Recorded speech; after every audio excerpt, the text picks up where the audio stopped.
ಎಲ್ರಿಗೂ ನಮಸ್ಕಾರ. ನಾನು ವೀಣಾ ರಮೇಶ್. ಹಾಗೆ ಇವತ್ತಿನ ದಿನನ ಖುಷಿಯಿಂದ ಸ್ಟಾರ್ಟ್ ಮಾಡಿ ಅಂತ ಹೇಳ್ತಾ ನಾನು ಕೂಡ ಖುಷಿಯಿಂದ ವ್ಲಾಗ್ನ ಸ್ಟಾರ್ಟ್ ಮಾಡ್ತಾ ಇದ್ದೀನಿ. ಇದು ಸಂಡೇ ವ್ಲಾಗ್ ಆಗಿದೆ. ನಾನು ಸಾಂಬಾರ್ ಪೌಡರ್ನ ಪ್ರಿಪೇರ್ ಮಾಡ್ತಾ ಇದ್ದೀನಿ. ಮನೇಲೆ ಸಾಂಬಾರ್ ಪೌಡರ್ನ ಪ್ರಿಪೇರ್ ಮಾಡ್ಕೊಳ್ತೀನಿ ಯಾವಾಗಲೂ ಅಷ್ಟೇನೆ.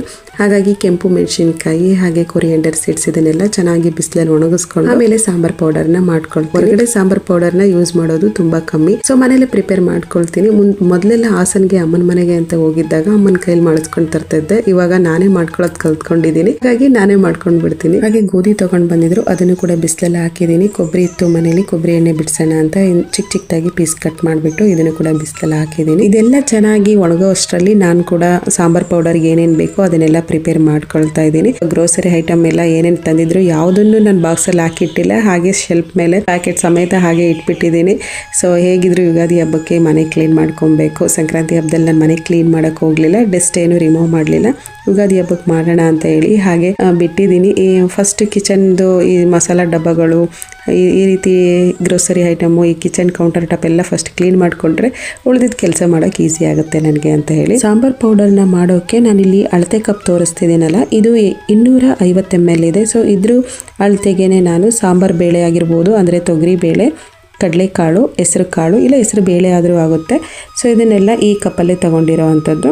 ಸೊ ಯಾವುದಾದ್ರೂ ಒಂದು ಕ್ವಾಂಟಿಟಿ ಕಪ್ನ ಇಷ್ಟೇ ಅಳತೆ ಕರೆಕ್ಟಾಗಿ ಹಾಕಿ ತಗೊಂಡ್ರೆ ಸಾಂಬಾರ್ ಪೌಡರ್ ಕೂಡ ತುಂಬಾನೇ ಟೇಸ್ಟಾಗಿ ಚೆನ್ನಾಗಿ ಅದರಲ್ಲಿ ಸಿಮ್ಮಲ್ಲಿ ಇಟ್ಕೊಂಡು ಹುರಿದ್ರೆ ತುಂಬಾನೇ ಚೆನ್ನಾಗಿ ಟೇಸ್ಟಾಗಿ ಬರುತ್ತೆ. ಒತ್ತಿಸ್ತಾನೆ ಉರಿಬೇಕು, ಒತ್ತಿದ್ರೆ ಸಾಂಬಾರ್ ಪೌಡರ್ ಹಾಳಾಗಿ ಹೋಗ್ಬಿಡುತ್ತೆ. ನಾನಿಲ್ಲಿ ಹೆಸರು ಕಾಳು 250 ml ತಗೊಂಡಿದ್ದೀನಿ, ಕಡಲೆಬೇಳೆ 250 ml ತಗೊಂಡಿದ್ದೀನಿ, ತೊಗರಿ ಬೇಳೆ 250 ml ತಗೊಂಡಿದ್ದೀನಿ, ಕಡಲೆಕಾಳು 250 ml ತಗೊಂಡಿದ್ದೀನಿ, ಉದ್ದಿನ ಬೇಳೆ ನಾನು 200 ml ತಗೊಂಡಿದ್ದೀನಿ. ಸೊ ಇನ್ನು ಉಳಿದಂಥ ಐಟಮ್ಸ್ ಎಲ್ಲ ಏನಿದೆ ಅದನ್ನು ಕಮ್ಮಿ ಮಾಡ್ಕೊಂಡು ಬಂದಿದ್ದೀನಿ. ಹಾಗೆಯೇ ಅರಿಶಿನ ಕೊಂಬುಗಳನ್ನ ಕೂಡ ಇದರೊಳಗಡೆ ಹಾಕಿ ಉರಿತಾ ಇದ್ದೀನಿ, ಇಲ್ಲಾಂದರೆ ಬಿಸಿಲಲ್ಲಿ ಕೂಡ ಹಾಕಿ ಒಣಗಿಸಿಟ್ಕೊಬೋದು, ಪುಡಿ ಮಾಡಿ ಹಾಕ್ಬೋದು. ಹಾಗೆ ಜೀರಿಗೆ ಮಾತ್ರ ನಾನು 250 ml ಸ್ವಲ್ಪ ಜಾಸ್ತಿನೇ ತಗೊಂಡಿದ್ದೀನಿ. ಅಕ್ಕಿನ ನಾನು 200 ml ತಗೊಂಡಿದ್ದೀನಿ. ಮೆಣಸು ಸಾಸಿವೆನ 50 ಗ್ರಾಮ್ ತಗೊಂಡಿದ್ದೀನಿ. ಹಾಗೆ ಕರಿಬೇವಿನ ಸೊಪ್ಪು 3 ಹಿಡಿಯುವಷ್ಟು ಕರಿಬೇವಿನ ಸೊಪ್ಪು ತಗೊಂಡಿದ್ದೀನಿ, ಹಿಂಗೆ ತಗೊಂಡಿದ್ದೀನಿ. ಸೊ ಇದನ್ನಿಷ್ಟೆಲ್ಲ ಸಮ ಪ್ರಮಾಣದಲ್ಲಿ ಸಾಂಬಾರ್ ಪೌಡರ್ನ ಪ್ರಿಪೇರ್ ಮಾಡಿದ್ದೀನಿ. 1.5 kgಗೆ ಇಷ್ಟು ಕ್ವಾಂಟಿಟಿನ ಹಾಕೊಳ್ತೀರಾ ಅಂತ. 1.5 kgಗೆ ಇಷ್ಟು ಕ್ವಾಂಟಿಟಿಲಿ ಕರೆಕ್ಟಾಗಿ ಬರುತ್ತೆ. ಹಾಗೆ ಕೆಂಪು ಮೆಣಸಿನ್ಕಾಯಿನ ನಾನು 3/4 kg ಅಷ್ಟು ಹಾಕಿದ್ದೀನಿ. ಇದ್ರ ಜೊತೆಗೆ ಒಂದು ಅರ್ಧ kg ಬ್ಯಾಡಗಿ ಮೆಣಸಿನ್ಕಾಯಿನ ಹಾಕಿದ್ದೀನಿ. ಕಲರ್ ಚೆನ್ನಾಗಿರುತ್ತೆ, ಸಾಂಬಾರ್ ಕಲರ್ ಕೂಡ ಸ್ವಲ್ಪ ಕೆಂಪಾಗಿರುತ್ತೆ. ಬ್ಯಾಡಗಿ ಮೆಣಸಿನ್ಕಾಯಿ ಅಷ್ಟು ಕಲರ್ ಬ್ಯಾಡಗಿ ಮೆಣಸಿನ್ಕಾಯಿನ ಹಾಕಬೇಕು. ಸಾಂಬಾರ್ ಬೀಜಗಳನ್ನ ಬಿಸಿಲಿಂದ ತಂದ ಮೇಲೆ ಸ್ವಲ್ಪ ಅದನ್ನು ಕೂಡ ಬಿಸಿ ಮಾಡಿ ಹಾಕ್ತಾ ಇದ್ದೀನಿ. ಸ್ವಲ್ಪ ಹಾಗೆ ಹಾಕಿದ್ರೆ ಏನಾಗುತ್ತೆ ಅಂದ್ರೆ ಹಸಿ ಸ್ಮೆಲ್ ಇದ್ದಂಗೆ ಆಗುತ್ತೆ, ಹಾಗಾಗಿ ಸ್ವಲ್ಪ ಹುರಿದಾಕ್ತಾ ಇರೋ. ಹಾಗೆ ನಾನು ನಾನ್ ವೆಜ್ ಸಾಂಬಾರಿಗೆ 250 ml ಅಕ್ಕಿ ತಗೊಂಡಿದ್ದೀನಿ. ಅಕ್ಕಿ ಜೊತೆಗೆ ನಾನು ಮೆಣಸು, ಚಕ್ಕೆ, ಲವಂಗ, ಸೋಂಬು, ಮರಾಠಿ ಮೊಗ್ಗು, ಹಾಗೆ ಬಿರಿಯಾನಿ ಎಲೆ, ಕಲ್ಲು ಹೂವು, ಸೊ ಇದಿಷ್ಟೆಲ್ಲನೂ ಹಾಕಿ ಹುರಿದಿಟ್ಕೊಳ್ತಾ ಇದ್ದೀನಿ. ತುಂಬಾನೇ ಟೇಸ್ಟ್ ಚೆನ್ನಾಗಿರುತ್ತೆ ನಾನ್ ವೆಜ್ ಸಾಂಬಾರ್ ಮಾಡಬೇಕು. ಇದೆಲ್ಲ ಒಂಥರ ಸ್ಪೈಸಿ ಐಟಮ್ಸ್ ಅಲ್ವಾ, ತುಂಬಾನೇ ಟೇಸ್ಟ್ ಆಗಿರುತ್ತೆ. ನಾನ್ ವೆಜ್ ಐಟಮ್ಗೆ ಅಂತ ಅಲ್ಲ, ವೆಜ್ ಕುರ್ಮಾಗಳನ್ನ ಮಾಡ್ಕೊಳ್ತಿರ್ಬೇಕಾದ್ರೂ ತುಂಬಾ ಟೇಸ್ಟ್ ಆಗಿರುತ್ತೆ. ಸೊ ಸಾಂಬಾರ್ ಬೀಜ 1.5 kg ತಗೊಂಡು ಹುರಿತಿರ್ಬೇಕಾದ್ರೇನೆ ಒಂಥರ ಮಸಾಲಾ ಸ್ಮೆಲ್ ತುಂಬಾನೇ ಚೆನ್ನಾಗಿರುತ್ತೆ. ಸೊ ಇದಿಷ್ಟು ನಾನ್ ವೆಜ್ಗೆ. ಹಾಗೆ ಅರಿಶಿನದ ಕೊಂಬು ಕೂಡ ಹಾಕೊಂಡಿದ್ದೀನಿ. ಇದಿಷ್ಟು ನಾನ್ ವೆಜ್ ಸಾಂಬಾರ್. ಯಾವಾಗ ಸಾಂಬಾರ್ ಪೌಡರ್ನ ಪ್ರಿಪೇರ್ ಮಾಡಬೇಕಾದ್ರೂ ಅಷ್ಟೇನೆ ವೆಜ್ಜಿಗೆ ನಾನ್ ವೆಜ್ಜಿಗೆ ಸಪ್ರೇಟ್ ಆಗಿ ನಾನು ಮಾಡಿಟ್ಕೊಳ್ತೀನಿ. ಸೊ ವೆಜ್ಜಿಗೆ ಅಂತ ಮಾಡಿರುವಂತ ಸಾಂಬಾರ್ ಪೌಡರ್ನ ನಾನ್ ವೆಜ್ಜಿಗೆ ಯೂಸ್ ಮಾಡಕ್ ಹೋಗಲ್ಲ, ಎಷ್ಟು ಬೇರೆ ತರನೇ ಇರುತ್ತೆ. ಸೊ ಅದರಲ್ಲಿ ಸ್ವಲ್ಪ ಬೇಳೆಗಳ ಐಟಮ್ ಎಲ್ಲ ಜಾಸ್ತಿನೇ ಹಾಕಿರ್ತೀವಲ್ವಾ, ಸೊ ಹಾಗಾಗಿ ಟೇಸ್ಟ್ ಅದು ಸ್ವಲ್ಪ ಬೇರೆ ತರನೇ ಇರುತ್ತೆ. ಸೊ ಇದರಲ್ಲಿ ಸ್ಪೈಸಿಗಳನ್ನ ಹಾಕಿ ಹುರಿದಿರ್ತೀವಲ್ವಾ, ಸೊ ಹಾಗಾಗಿ ಇದು ಸ್ವಲ್ಪ ಮಸಾಲಾ ಐಟಮ್ಸ್ ಮೇಲೆ ಬರ್ತಾ ಇರುತ್ತೆ, ಚೆನ್ನಾಗಿರುತ್ತೆ. ಇದು ಬೇರೆ ಪೌಡರ್ ಮಾಡಿ ಯೂಸ್ ಮಾಡ್ಕೊಳ್ತೀನಿ. ಬೇಗ ನನಗೆ ವೆಜ್ ಸಾಂಬಾರ್ ಪೌಡರ್ ಖಾಲಿ ಆಗುತ್ತೆ. ದಿನನಿತ್ಯ ಯೂಸ್ ಮಾಡ್ತೀವಿ ಅಡಿಗೆಗೆ. ನಾನ್ ವೆಜ್ ಸಾಂಬಾರ್ ಪೌಡರ್ ಅಷ್ಟು ಬೇಗ ಖಾಲಿ ಆಗೋದಿಲ್ಲ, ವಾರಕ್ಕೆ ಒಂದೇ ಸಲ ನಾನ್ ವೆಜ್ ಮಾಡೋ ಅಂತ. ಹಾಗಾಗಿ ಅದನ್ನ ಸ್ವಲ್ಪನೇ ಮಾಡ್ಕೊಂಡಿದ್ದೀನಿ. ವೆಜ್ ಸಾಂಬಾರ್ ಪೌಡರ್ನ ಸ್ವಲ್ಪ ಜಾಸ್ತಿನೇ ಮಾಡಿರ್ತೀನಿ, ಬೇಗ ಖಾಲಿ ಆಗೋಗ್ಬಿಡುತ್ತೆ ಅಂತ ಹೇಳಿ. ಕರೆಕ್ಟ್ ಇಷ್ಟು ತಿಂಗಳಿಗೆ ಅಂತ ಒಂದು ಕ್ವಾಂಟಿಟಿಲಿ ನಾನು ಮಾಡ್ಕೊಂಡಿರ್ತೀನಿ, ಅಷ್ಟೇ ತಿಂಗಳಿಗೆ ಕರೆಕ್ಟಾಗಿ ಬಂದ್ಬಿಡುತ್ತೆ ನನಗೆ. ಇದನ್ನೆಲ್ಲ ಇವಾಗ ಮಿಲ್ಲಿಗೆ ಕೊಟ್ಬಿಟ್ಟು ಇನ್ನು ಗ್ರೋಸರಿ ಐಟಮ್ ಇದೆ ಅದನ್ನ ರೀಫಿಲ್ ಮಾಡ್ಕೊಬೇಕು.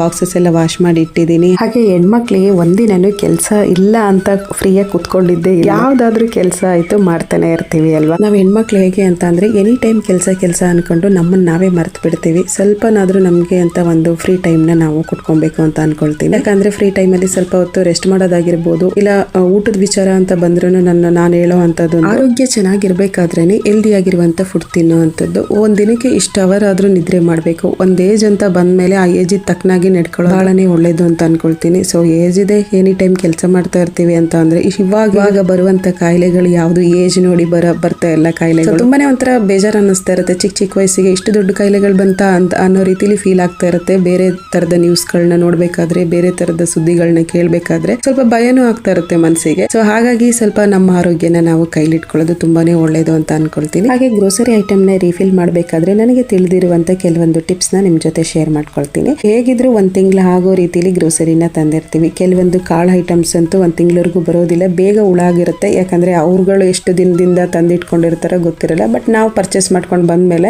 ಕೆಲವೊಂದು ಬೇಗನೆ ಹುಳ ಆಗೋಕ್ ಸ್ಟಾರ್ಟ್ ಆಗೋಗ್ಬಿಡುತ್ತೆ. ಹಾಗಾಗಿ ಅದ್ರ ಜೊತೆಗೆ ಬೇರೆ ವಸ್ತುಗಳನ್ನ ಮಿಕ್ಸ್ ಮಾಡಿ ಇಡೋದ್ರಿಂದ ಹುಳ ಆಗೋದನ್ನ ತಡಿಬಹುದು. ಉದ್ದಿನ ಬೇಳೆಯಲ್ಲಿ 1-2-3 ಕೆಂಪು ಮೆಣಸಿನಕಾಯಿ ಹಾಕಿಡೋದ್ರಿಂದ ಆ ಖಾರಗಳಾಗೋದಿಲ್ಲ. ಸೊ ಕಡಲೆ ಬೇಳೆಯಲ್ಲಿ 1-2-3 ಬೆಳ್ಳುಳ್ಳಿ ಹಾಕಿಡೋದ್ರಿಂದ ಆ ಸ್ಮೆಲ್ಲಿಗೆ ಹುಳ. ಶುಗರ್ ಜೊತೆಗೆ 4-5 ಲವಂಗ ಹಾಕಿಡೋದ್ರಿಂದ ಇರುವೆ ಹತ್ರ ಬರೋದು. ಹಾಗೆ ಅಕ್ಕಿಗೆ 1-2-3 ಬಿರಿಯಾನಿ ಎಲೆ ಹಾಕಿಡೋದ್ರಿಂದ ಹುಳ ಆಗೋದಿಲ್ಲ. ಅಕ್ಕಿ ಹೆಸರು ಕಾಳಿಗೂ ಅಷ್ಟೇ ಬೆಳ್ಳುಳ್ಳಿ ಹಾಕಿಡೋದ್ರಿಂದ ಹುಳ ಆಗೋದಿಲ್ಲ. ಆ ಸ್ಮೆಲ್ಲಿಗೆ ಹುಳಗಳೆಲ್ಲ ಬರೋದಿಲ್ಲ. ಚೆನ್ನಾಗಿ ಫ್ರೆಶ್ ಆಗಿರುತ್ತೆ ಕಾಳು ಆಗ್ಲಿ, ಅಕ್ಕಿಗಳಾಗ್ಲಿ, ಕಾಳುಗಳಾಗ್ಲಿ ಚೆನ್ನಾಗಿ. ರವೆಗೂ ಅಷ್ಟೇನೆ ಬಿರಿಯಾನಿ ಎಲೆನ ಹಾಕಿಟ್ರೆ ಹುಳ ಆಗೋದಿಲ್ಲ. ರವೆನ ಹುರಿದು ಕೂಡ ಇಟ್ರು ಕೆಲವೊಂದ್ಸಲ ಹುಳ ಆಗಿರುತ್ತೆ. ನಾನು ಹುರಿದು ರವೆನ ಬಾಕ್ಸಿಗೆ ಹಾಕಿ ಇಟ್ಕೊಂಡಿರ್ತೀನಿ. ಬಟ್ ಆದ್ರೂ ಸ್ವಲ್ಪ ಜಡ್ಕಟ್ಟಂಗ. ಬಿರಿಯಾನಿ ಎಲೆ ಹಾಕಿಡೋದ್ರಿಂದ ಜಾಸ್ತಿ ಏನು ಅಷ್ಟು ಹುಳ ಬರೋದಿಲ್ಲ. ಫಾಲೋ ಮಾಡ್ಕೊಳ್ತೀನಿ. ಹಾಗೆ ಕಡಲೆಕಾಳಂತೂ ಬೇಗ ಕುಟೆ ಹುಳ ಆಗೋಗ್ಬಿಡುತ್ತೆ. ಹಾಗೆ ಸ್ವಲ್ಪ ಉಪ್ಪು ಮಿಕ್ಸ್ ಮಾಡಿ ಇಡೋದ್ರೆ ಕಡಲೆಕಾಳು ಕೂಡ ಹುಳ ಬರೋದಿಲ್ಲ. ಗ್ರೋಸರಿ ಐಟಮ್ ರೀಫಿಲ್ ಮಾಡುವಂತ ಟಿಪ್ಸ್ ಆಗಿತ್ತು. ನಾನು ಇದಿಷ್ಟನ್ನು ಫಾಲೋ ಮಾಡ್ಕೊಳ್ತೀನಿ. ಹಾಗಾಗಿ ಯಾರಿಗಾದ್ರೂ ಯೂಸ್ ಆಗುತ್ತೆ ಅಂತ ನಾನು ಹೇಳಿ. ಹಾಗೆ ಈ ವಸ್ತುಗಳನ್ನೆಲ್ಲ ರೀಫಿಲ್ ಮಾಡಿಬಿಟ್ಟು ನಾನು ಬಾಕ್ಸ್ ಕೂಡ ಜೋಡಿಸಿ ಕಂಪ್ಲೀಟ್ ಆಗಿ ಮುಗೀತು. ಈ ಕಡೆ ಕೆಲಸ ಏನಿದೆ ಅದು ಕೂಡ ಕಂಪ್ಲೀಟ್ ಆಗಿ ಆಯ್ತು. ಇನ್ನು ಫ್ರಿಜ್ ಕ್ಲೀನ್ ಮಾಡ್ಬೇಕು. ಹಾಗೆ ಫ್ರಿಜ್ ಆಕ್ಸೆಸರೀಸ್ ಎಲ್ಲ ಆಚೆ ತೆಗೆದಿಟ್ಬಿಟ್ಟು ಫ್ರಿಜ್ ನ ಕ್ಲೀನ್ ಮಾಡ್ಕೊಳ್ತೀನಿ. ಬಟ್ ನಾನು ಫ್ರಿಜ್ ನ ಕ್ಲೀನ್ ಮಾಡ್ಬೇಕಾದ್ರೆ ಯಾವುದೇ ರೀತಿ ಲಿಕ್ವಿಡ್ ನ ಯೂಸ್ ಮಾಡಿ ಕ್ಲೀನ್ ಮಾಡಕ್ ಹೋಗೋದಿಲ್ಲ. ಜಸ್ಟ್ ಒಂದು ನಿಂಬೆಹಣ್ಣು ಇದ್ರೆ ಸಾಕು, ನಾನು ಕ್ಲೀನ್ ಮಾಡ್ಕೊಂಡ್ ಬಿಡ್ತೀನಿ. ಸೊ ಫುಲ್ ಒಂದು ನಿಂಬೆಹಣ್ಣಿನ ರಸನ ಫುಲ್ಲಾಗಿ ತೆಗೆದಿಟ್ಬಿಟ್ಟು ಆ ನಿಂಬೆಹಣ್ಣು ಎಲ್ಲ ಚೆನ್ನಾಗಿ ಫ್ರಿಜ್ ಫುಲ್ಲಾಗಿ ಅಪ್ಲೈ ಮಾಡಿಬಿಟ್ಟು ಒಂದು 10 ನಿಮಿಷ ಬಿಟ್ಟು ಆಮೇಲೆ ಖಾಲಿ ಸ್ಕ್ರಬ್ಬಲ್ಲಿ ಸ್ಕ್ರಬ್ ಮಾಡ್ಕೊಳ್ಳಿ. ಹಳೆ ಕರೆಗಳು ಇರೋದಿಲ್ಲ, ಫ್ರಿಜ್ ಅಲ್ಲಿ ಸ್ಮೆಲ್ಲು ಬರಲ್ಲ, ಫ್ರೆಶ್ ಆಗಿ ಕಾಣಿಸ್ತಾ ಇರುತ್ತೆ. ಸುಮಾರು 15 ವರ್ಷದ ಹಳೆ ಫ್ರಿಜ್ ಇದು. ಕುಕ್ ಮಾಡಿರುವಂತ ಯಾವುದೇ ರೀತಿ ಫುಡ್ ಆಗಿರ್ಬೋದು, ಅಂದ್ರೆ ಇವತ್ತು ರೈಸ್ ಉಳಿದಿದೆ, ಹಾಗೆ ಸಾಂಬಾರ್ ಉಳಿದಿದೆ, ಇದನ್ನ ಫ್ರಿಜ್ ಅಲ್ಲಿ ಇಡೋಕೆ ಅವಾಗಿಂದ ಟೈಮಿಗೆ ಅವಾಗೆ ಫ್ರೆಶ್ ಆಗಿ ಮಾಡ್ಕೊಂಡು ಎಷ್ಟು ಬೇಕು ಅಷ್ಟನ್ನೇ ಮಾಡ್ಕೊಂಡು ಯೂಸ್ ಮಾಡ್ಕೊಂಡ್ಬಿಡ್ತೀವಿ. ಫ್ರಿಜ್ ಏನಕ್ಕೆ ಯೂಸ್ ಆಗುತ್ತೆ ಅಂದ್ರೆ ತರಕಾರಿಗಳನ್ನ ಇಡೋಕೆ, ಹಾಲು ಮೊಸರು, ಇಲ್ಲ ಅಂತಂದ್ರೆ 1-2 ದಿನ ದೋಸೆ ಹಿಟ್ಟನ್ನ ಇಟ್ಕೊಂಡಿರ್ತೀನಿ. ಇಷ್ಟೇ. ಮತ್ತೆ ಇನ್ನು ಫ್ರೂಟ್ಸ್ ಕೂಡ ನಾನು ಫ್ರಿಜ್ ಅಲ್ಲಿ ಸ್ಟೋರ್ ಮಾಡಕ್ ಹೋಗಲ್ಲ. 1-2 ದಿನಕ್ಕೆ ಆಗೋಷ್ಟು ತಂದಿರ್ತೀನಿ. ಅಷ್ಟು ಖಾಲಿ ಆದ್ರೆ ತಿರ್ಗಾ ಹೋಗಿ ತಗೊಂಡ್ ಬರ್ತೀನಿ. ಫ್ರಿಜ್ ಅಲ್ಲಿ ಇಟ್ರೆ ಏನಾಗುತ್ತೆ ಅಂದ್ರೆ ಆ ಟೇಸ್ಟ್ ಇರಲ್ಲ. ಒಂಥರ ನನಗೆ ಅದು ಹಣ್ಣನ್ನ ಫ್ರಿಜ್ ಅಲ್ಲಿ ಇಟ್ಟು ತಿನ್ನಕ್ ಹೋದ್ರೆ ಆ ರುಚಿ ಸಿಗಲ್ಲ ಅಂತ ಹೇಳ್ಬಿಟ್ಟು ಫ್ರಿಜ್ ಅಲ್ಲಿ ಸ್ಟೋರ್ ಮಾಡಿ. ಇನ್ನು ಏನಾದ್ರು ದೇವ್ರ ಪೂಜೆಗಳಿಗೆ ಹೂವು ಇಷ್ಟೇ ಫ್ರಿಜ್ ಅಲ್ಲಿ ಸ್ಟೋರ್ ಮಾಡೋ. ಜಾಸ್ತಿ ಕುಕ್ ಮಾಡಿರುವಂತ ಫುಡ್ ನ ಫ್ರಿಜ್ ಅಲ್ಲಿ ಇಟ್ಟು ತಿನ್ನೋದು ಅಷ್ಟು ಆರೋಗ್ಯಕ್ಕೆ ಒಳ್ಳೇದು ಅಲ್ಲ. ಹಾಗೆ ಮನೇಲಿ ಕೆಲಸ ಎಲ್ಲ ಕಂಪ್ಲೀಟ್ ಆಗಿ ಮುಗಿದ್ಮೇಲೆ ಸ್ವಲ್ಪ ಶಾಪಿಂಗ್ ಮಾಡುವಂತ ಕೆಲಸ ಇತ್ತು. ಶಾಪಿಂಗ್ ಕೆಲಸನ ಮುಗಿಸ್ಕೊಂಡು ಬಂದ್ವಿ. ಹಾಗೆ ಇವತ್ತಿನ ವ್ಲಾಗ್, ಅದರಲ್ಲೂ ಸಂಡೇ ವ್ಲಾಗ್ ನಿಮಗೆ ಇಷ್ಟ ಇದ್ರೆ ಫ್ರೆಂಡ್ಸ್ ಅಂಡ್ ಫ್ಯಾಮಿಲಿ ಹತ್ರ ಶೇರ್ ಮಾಡಿ. ಹೊಸದಾಗಿ ಯಾರಾದರೂ ವಿಡಿಯೋ ನೋಡ್ತಾ ಇದ್ರೆ ಸಬ್ಸ್ಕ್ರೈಬ್ ಮಾಡ್ಕೊಂಡು ಆಲ್ ಅಂತ ಓಕೆ ಕೊಟ್ಟರೆ ನಾನು ಹಾಕೋ ವಿಡಿಯೋಗಳ ನೋಟಿಫಿಕೇಶನ್ ನಿಮಗೆ ಬರುತ್ತೆ. ಸಿಗೋಣ ಮುಂದಿನ ವ್ಲಾಗಲ್ಲಿ. Thank you for watching and subscribe my channel.